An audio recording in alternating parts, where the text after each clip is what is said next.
So then guys, this here is the brand new, or should I say the upgraded version to the Framework 13-inch laptop. Now, I've done a review of this laptop before, and the main reason why I love this laptop so much is because you can literally upgrade anything inside of it or replace anything inside of it. It's like an anti-MacBook out there. That's the best way I can describe it. You can upgrade and change so many different things. And I think the best way I can show this is let me show you a bit of an unboxing and show you what you actually have to do to actually assemble one of these, because this is absolutely incredible.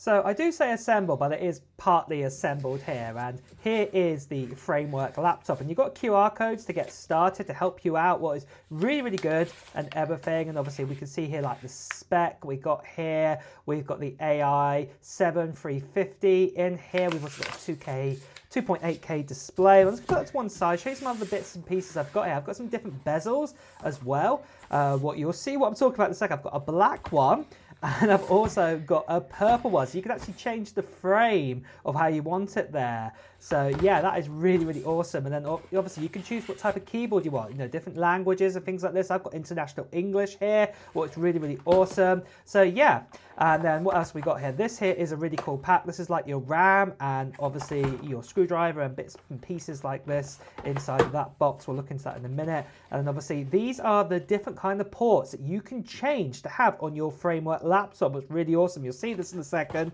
It's all part of the unboxing here. And obviously I've got my power adapter too. But let's get started then with opening up the Framework laptop. So it's coming in a nice sort of like paper kind of sheet here.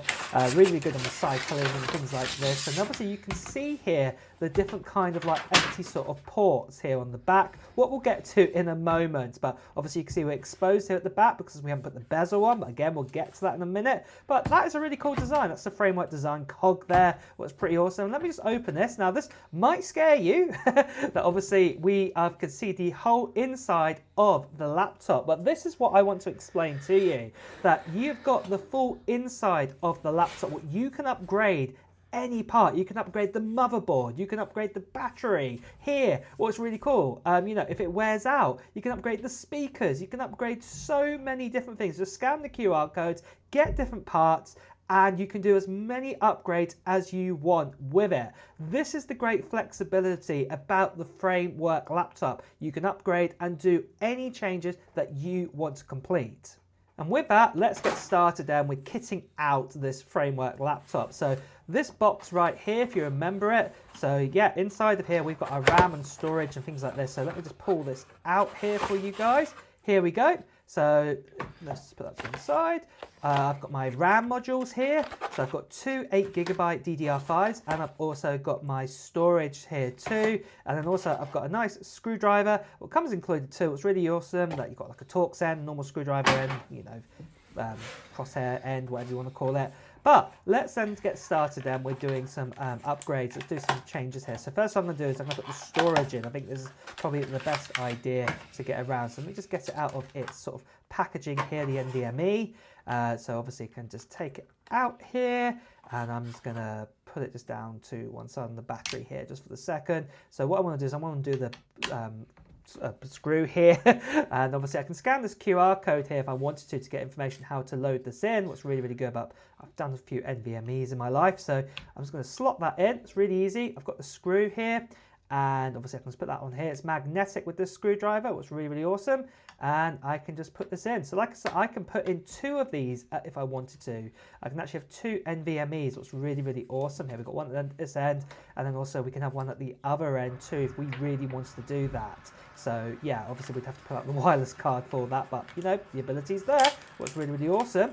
And then obviously we've just got my RAM here, so I'm just going to get that out of its packaging. So this is an 8GB DDR5 module. Let's flick this tab open. This is where you put the memory in. QR code again to scan. And yeah, I've got it the wrong way round, haven't I? Have I? Yep, I have. So yeah, it's not going to fit. Flip it round. Let's put it around this way instead. And there we go. That's clicked in. And there we go. Nice and stable. Push it down. There we go. That one's in. And then we've got my other 8GB module here. Let's just get that out of its crucial packaging. A bit hard, this plastic here to get out, but just remove it there. And let's see if it goes in. Does it go upside down like the other one? No, it doesn't. No. Of course, yeah, that way around instead. But there we go. So I'm just going to click that into place there. And obviously just push those down and everything. So there we go. That is the main part of the actual laptop done. So, you know, that was so easy to do. Like I said, we can change the motherboard out if we wanted to do that, but that is everything there. But what I'm going to move on to now is I'm going to move on to the actual screen here. I've got a 2.8K display actually in this model, but you can actually get a standard like 1080p one. But here is my purple one. And what's happening is we've actually got magnets here where it's helping me clip this on, what's really, really cool. And what I can do is I can actually change this out if I wanted to. If I didn't want this one, I could have the black one if I wanted to. You know, you can have that instead, what's really cool. Magnetic again, just to click into place and everything.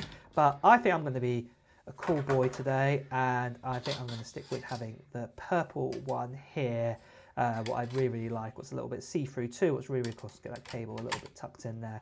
So what I can just do is I can just get this into place, click it into place, because obviously it's magnetic. It's really easy just to click in. I'm sorry, it's a little bit out of focus there. My arm's in the way, but I'll just try my best here to get this into place. Look at that, just really easy.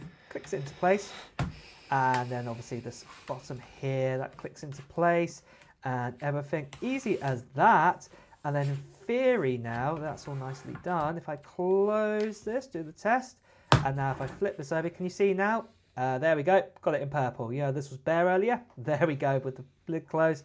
That is all done. So what this leaves now to do is we need to install the actual keyboard. This is going to be the next step that we need to install. So I've got the keyboard right here in paper packaging again. And this is dead easy as well to install. So normally keyboards and things like this, and getting the ribbons in are really, really a pain in the butt to get them in. But to be honest, this is really easy to get in. So you can see here, here's the back of it. And this is the ribbon here. What we need to get in, that nice long ribbon, easy to get in. You'll see what I mean, how easy this is. So what I can do is I just flip this over for you guys. And even just showing here with the camera, look, you can see, what I have to do is just connect it into this port here. Just click down and just make sure it's in. That's it. Easy as that. And then this just clicks into place. It's so simple to build this. Look at that. And we are really ready to go once that's all clicked in. I think it is. I'll just close my case here. Does that close okay? Yeah, it does. Look at that. Easy as that. That is so easy to do. And then what I'm going to do is I'm just going to screw down these screws now. Again, using that Torx end of that screwdriver that was being provided. So I'll just start with this one here. Screw this one in, and in fact what I'll do is I'll just speed ahead here and just go to the last screw here. There we go. So last screw, and that one's in, a little bit blurry there, my apologies, but you get the idea. All 5 of the screws are in place now. Now this is where things get cool as well. Now this is where these ports are here, these big squares, where we can actually choose which ports we actually want on this framework. So there's lots of options available on Framework's website, which is really, really awesome.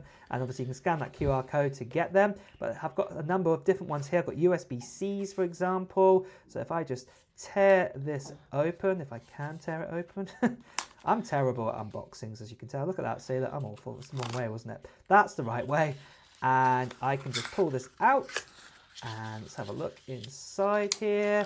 Let's get this open. Yeah, see, I'm no good, am I? There you go, it's an orange wire, it's pretty cool actually. And then all you have to do is just slot them in, like this. This is it, click.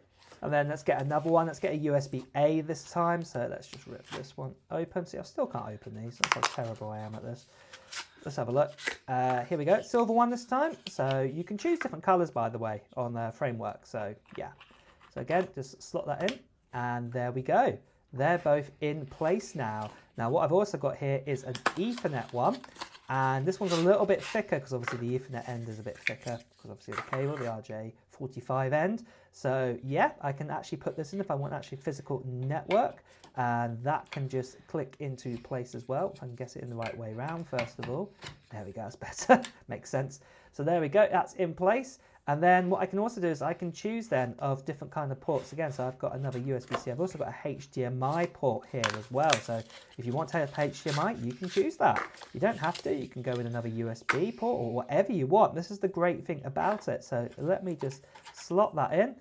And there we go. That is my configuration if I wanted that. But the cool thing is, what I absolutely love about this is that say if I didn't, I can just press this button here, get my thumb in if I can. and I can just, eject it there. So I can take out that HDMI if I wanted to, and let's say I just want the Ethernet in, in a different slot here. If I just want it this way, I can do that, and then I can put the USB or the HDMI up here. In fact, yeah.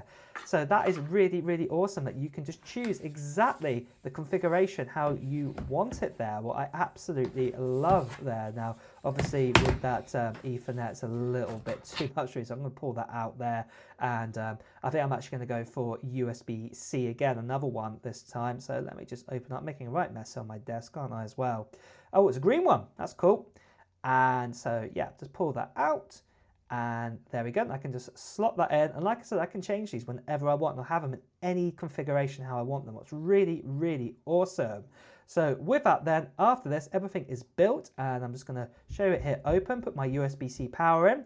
And I'm going to power it on for the first time with the actual power button here. So just hold that down. There we go. Light up. By the way, this is a fingerprint one, by the way, this button. So you can actually scan it. So that's really, really awesome that you can do that. I love that. So it takes a few seconds the very first time because it's checking that everything was being put in correctly and everything. It won't take this long generally to boot. It's just, like I said, the first time. And now probably it will come up with an error saying that there's no Windows installed, no Linux installed, and there we go. It says it can't find an operating system for you, just to show you. But obviously the great thing is you can scan the QR code and it will guide you how to actually do this. So yeah, this is really, really awesome. So what I've done is I've actually made a USB stick of Windows 11. And yeah, I've got that ready. So what I did was I actually went through the steps of installing it. See my USB stick there to install Windows 11 and everything. So here we go. This was the actual sort of setup that I went through. I could change my language and everything like that. And then I installed everything. Did all the updates, what Windows 11 gives you, like any other operating system out there. So I had to complete all of that. And then after this, it was all ready to go. Now, going back to actually look at the actual main laptop here, one thing I would say is it is super lightweight. Even with all these extra bits and making the functionalities that you can swap bits over, you'd think that would actually give you extra weight. It's not. It's actually super lightweight with this. And, it's absolutely amazing. Now, this display here is brilliant too. It's a 2.8K display. I love it. And overall, I think it's a great design. It's not chunky or anything like that. I think it's just a fantastic device out there. But you probably want to know though is how fast is it and what is battery life compared to say a MacBook Air, because the pricing of this comes in very similar to the price of a MacBook Air as you'll see later on. But first of all, let's have a look then at the actual sort of speed differences that we have here, because what we've got in here, we do have the AMD AI 9.7 chip inside of it. This is the big new update that, Framework have brought into this, that you can buy the AI sort of different versions. You can actually get all the way up to AI 9 if you wanted to do that, but I've just got the AI 7 inside of the 350.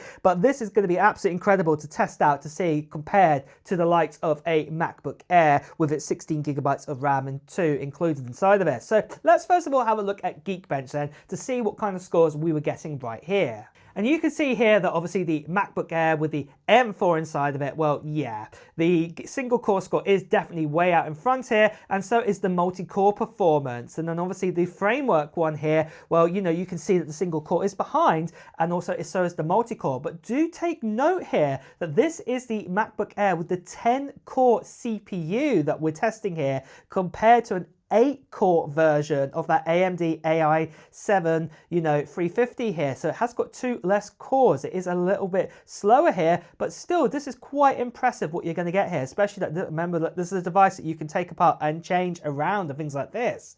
And overall, that's hovering around sort of M3 multi-core kind of performance here that you're getting with this chip inside of it. So that's still very powerful. Anyone's got an M3 MacBook Air or anything like that, I'm not going to tell you it's slow, because it is not, especially if you've got 16 gigabytes of RAM paired with it too. They're very, very fast devices and will be for many years. And this is on par with that. But then what about graphics kind of scores then? What kind of differences are we going to see here? So first of all, I decided to do Geekbench 6 OpenCL, and let's have a look at the scores here.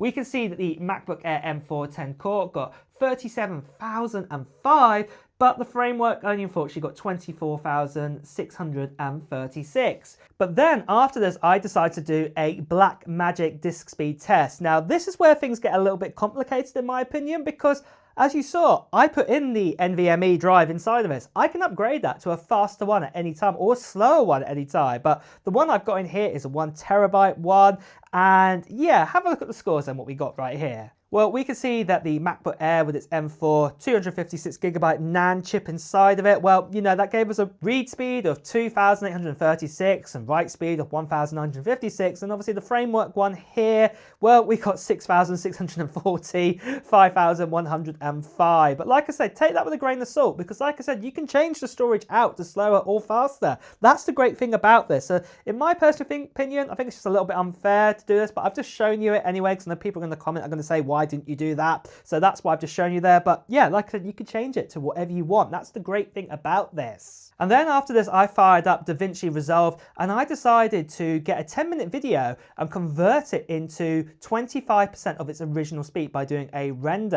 And I counted how long that took to do that on both the framework and the MacBook Air. And here are the results. The MacBook Air took 119 seconds to complete this, whereas the framework actually took 132 seconds to complete this. Now, one thing I would actually say is that the MacBook Air actually inside of its M4 does have a video decoder and encoder built in. So not that it's a cheat, it's just an extra feature it has there. But yeah, the actual framework was only just a little bit behind, what is still very, very impressive for an editing machine with this. And especially you can change out your storage and things like this, and even add an additional NVMe as we saw inside it, was really, really awesome that you can actually do that. So that is quite impressive what you can actually have with this device. But then you probably want to know, what about export times? How long does it take to actually export that same 10-minute video, but if we kept it at its original speed? Well, again, it was still very, very close, and you can see here exporting at 10-bit HEVC. Well, it took the MacBook Air 132 seconds to do this. This is obviously using its encoder to do this, and then obviously the framework here, well, that took 141 seconds to complete this, and that was quite impressive too. It's only about 9 seconds difference. So I, for one, am quite impressed with this device and what you can do that. And like I keep saying again, remember, we can upgrade any part inside of it. When there's a new kind of next level generation of AMD chips and things like this, we can just change out the motherboard and put a new one inside of it. That's how easy and simple this is with this. We can actually do that. That's what's the great benefit for us. We don't have to fork out and get ourselves a brand new MacBook Air, given trade-in values that are pretty poor after a year or two. This is the great thing about it. You can keep the same device, keep all your storage, keep everything just as it is, and just swap out the components that you need to, what I absolutely love. But then, guys, what I've decided to do is I've decided next of all to do a couple of games tests. So I'm not going to go too hardcore. So first of all, I've decided to do Cyberpunk 2077. But what I will say is with the MacBook Air, it is running crossover to play this game. But let's have a look then at the actual speed that we actually get here. Well, we can see here with the MacBook Air M4, we actually got 24 frames per second. This is running at Ultra 1080p here, what we've actually got. Obviously, no ray tracing or upscaling on that. And then the framework, well, actually, that got 35 frames per second. It's a bit more optimized here to run better at 1080p on this device. But the thing is, what I wanted to show was at the very bottom here. This is when I turned on like, frame generation, upscaling, and things like this that are built in from FSR 3.0. And you can see the difference here. We're switching all of those on, that we're actually getting 84 frames per second. We're just over 84 frames per second. And this was FSR 3.8 balance and frame generation. And this is really impressive. This is what I think that, for example, frame generation and FSR is built for. It's for devices like this that do not have a dedicated graphics. And this is doing super well with this one. Obviously, if you do want to get that full raw performance, you'd go and buy yourself a dedicated graphics card, maybe turn on a bit of frame generation and whatnot, but you get the idea. For something this small and this incredible, and the price what you're getting, this is fantastic what you're getting with this. But to me, what I would say is, I know there is the kind of sort of metal sort of element, what you can do sort of upscaling and things like this, what you can do on a Mac, but obviously there's very limited amount of games what can do that, and there's a very limited library of games available on the Mac too, whereas you can play so many different games here on this laptop. laptop, and then obviously you can turn on that FSR settings and play them at really, really great frames per second, even though if they're artificially made and things like this. But still, that option's there, what is absolutely incredible. It's something I absolutely love about this laptop. But one thing else you probably want to know is what about, say, heat-wise? You know, this does have a fan inside of it, whereas the MacBook Air doesn't. What kind of temperatures were we seeing? Well, I decided to run Cinebench, the GPU test here, and I ran this in the Cinebench 2024 for 10 minutes, and 5 minutes in, what I decided to do was record the temperatures, and here are the results right here. And you can see that the MacBook Air, it was getting 48 degrees Celsius here, 118 degrees Fahrenheit, whereas the framework here, well, that actually got 35 degrees Celsius, and then that actually scored 95 degrees Fahrenheit here. It is cooler, but it does actually have that fan inside of it to actually help that out. And to be honest, I think that's quite good for what you're getting with a device this light and this small. But one thing that you guys also want to know is probably definitely the battery life. What kind of battery results did we get after doing all these tests that I've showed you today? 100% down to whatever percentage it was. Well, let me show you right here. I think you'll be quite surprised. The MacBook Air actually got 59% battery left. Whereas the framework, this is quite extraordinary, had 65% battery life left inside of it. It actually outbeat the likes of the MacBook Air. What's absolutely incredible to see here. And with that, in my opinion, as a conclusion right here, I think this device is definitely a great option out there. The thing is, like I said, with MacBooks is obviously you can buy them, but once you have built them the way they are built, that's it. They are stuck like that forever, and you have to either sell it on, buy a new one, or you have to trade it in after like a year or two. And you know, there's not the best trade-in deals that you can get out there for MacBook Airs. Whereas with the framework, you know, you can actually also do some trade-ins as well with like the main motherboards and things, but you only need to trade in just that board. You can upgrade the storage, you can upgrade the RAM, you can upgrade the, the actual screen here. We've got the purple one, there's the black version.